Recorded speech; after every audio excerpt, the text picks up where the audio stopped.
Olá pessoal, tudo bem com vocês? Hoje estamos aqui com mais um vídeo no nosso canal Desconstruindo Ideias.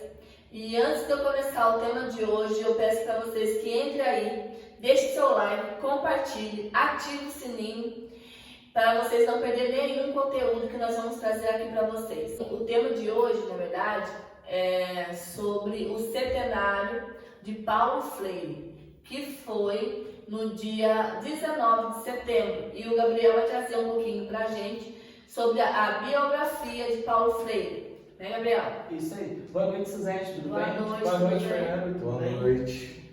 Então, vou falar um pouco do Paulo Freire. Paulo Regulus Neves Freire nasceu em Recife, 19 de setembro de 1921. Foi para São Paulo, foi secretário municipal da Educação em São Paulo, no governo da Erundina, certo? 2 de maio de 1997 ele faleceu. Foi um educador e filósofo brasileiro. É considerado um dos pensadores mais notáveis da história na pedagogia mundial, tendo influenciado o movimento chamado Pedagogia Crítica e também o patrono da educação brasileira. Foi no governo do Lula que ele foi considerado como patrono brasileiro. Agora eu vou passar a bola para o Fernando Oliveira, professor do estado de Pindamonhangaba, professor de História, Filosofia e Sociologia, conselheiro do Conselho do Negro, militante do pessoal Pinda, e vou fazer para ele uma pergunta aqui: qual é a relação de Paulo Freire com a história do Brasil? Sim, agradeço por poder participar aqui com vocês do canal e falar de Paulo Freire é sempre um motivo de orgulho, não é? Porque é o maior educador, não é, que já existiu no Brasil, e acredito que não é novidade para ninguém, não é, que Paulo Freire foi aí reconhecido mundialmente, não é? E se não me falha a memória, tem até uma escultura, né, de Paulo Freire em uma cidade da Suécia, que ele divide, não é, essa escultura com diversas personalidades mundiais importantes, não é? Como foi o caso de Pablo Neruda, Mao Tse-tung, né, o chinês, e entre outras personalidades importantíssimas, não é? E que de certa forma contribuíram, não é, para a nossa sociedade. E Paulo Freire, como patrono da educação brasileira, não é? E não só brasileira, como que mundial também, não é? Porque, como a gente bem sabe, Paulo Freire é citado nas mais diversas academias espalhadas pelo mundo, não é? O livro dele é Pedagogia do Oprimido, não é? É o livro mais citado na academia. Foi professor convidado em Harvard, então a gente sabe que a bagagem intelectual e a produção acadêmica de Paulo Freire é de fundamental importância não só para o Brasil, mas para o mundo também, não é? Já sabendo que ele viveu em países como a África, não é? E a América, onde ele pôde desenvolver o seu método pedagógico, não é, nesses países principalmente de língua portuguesa, que ele também morou em outros países e teve aí o seu legado reconhecido. E falar de Paulo Freire é falar da história do Brasil, não é? Falar de Paulo Freire é falar da história do Brasil, porque Paulo Freire se confunde com o Brasil, se confunde no sentido da gente saber que esse grande educador e filósofo brasileiro é uma pessoa que manteve essa íntima relação, não é, com o amor à sua profissão e ao ensino desde o princípio, não é? Quando ele se formou na Escola de Direito no Recife, em Pernambuco, e dali passou a lecionar língua portuguesa em alguns ambientes escolares ali. E com o passar do tempo, não é? A gente vai ver aí que Paulo Freire, ele foi desenvolvendo cada vez mais o seu método, até que no ano de 1963 aconteceu a alfabetização de 300 camponeses na cidade de Angincos, no Rio Grande do Norte, que foi onde ele passou a ser mais conhecido na época que ele era diretor de Educação e Cultura na Universidade de Pernambuco, não é? E ele desenvolveu aí esse método de alfabetização que dentro de um tempo de 40 dias ele conseguiu fazer com que aqueles trabalhadores, não é, aprendessem a ler e a escrever através daquilo que ele considerava ser um método que tinha mais relação e que fazia mais sentido para a vida das pessoas, não é? Se utilizando de palavras do dia a dia como campo, colheita, enxada e entre outras palavras, para não somente ensinar, não é, esses trabalhadores a ler e a escrever, mas ensinar o sentido político do trabalho também.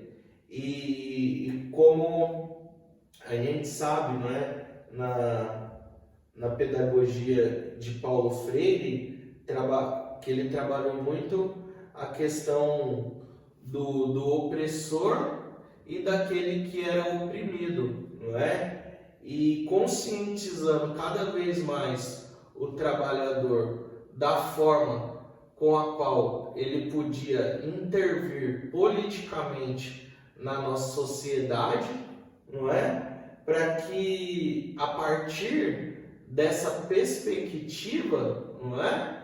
O trabalhador, o camponês, ele não fosse só necessariamente aquele que sabia ler e escrever, mas aquele que também se entendia no seu mundo de camponês e sabia do seu valor e do quanto ele podia contribuir, não é, para as mais diversas finalidades no mundo do trabalho. E em um período, não é, já que a história de vida de Paulo Freire, não é, se relaciona estreitamente com a história do Brasil, no governo de João Goulart, antes do golpe, não é, do golpe militar, da ditadura, que a gente considerou ditadura militar, não é? Esse modo de alfabetização de Paulo Freire se encaixava muito bem nos planos de governo da época, que era plano de nacionalismo desenvolvimentistas, não é? Que tinha aí o seu caráter de lutas, não é? Para a reforma agrária e de valorização do camponês, não é? Então, o método Paulo Freire se encaixava bem com essas perspectivas, não é, do nacionalismo desenvolvimentista, mas por uma jogada, não é, um golpe militar, esse projeto freiriano acabou, não é, se dissolvendo na nossa sociedade, e o próprio governo de João Goulart também, não é? Acabou aí sofrendo o golpe, e a gente sabe que a partir desse período se instalou no Brasil a ditadura militar, onde o próprio Paulo Freire, né, foi acusado, não é, de sedição e entre outros, não é, motivos por conta da sua ideologia, da sua forma de enxergar e ver o mundo, esse pensamento crítico, não é? E por fim ele teve que se exilar, não é? Morar em outros países, aonde ele pôde contribuir muito também, né? Morou um tempo na Suíça, morou e principalmente na África, não é? Ali onde ele desenvolveu também o método Paulo Freire. E quando ele retornou ao Brasil, né, ele já era um filiado do Partido dos Trabalhadores, e no final da década de 80, 1989, na cidade de São Paulo, a prefeita Luiza Erundina havia sido eleita. Ele foi convidado para ser secretário de Educação da Prefeitura Municipal de São Paulo.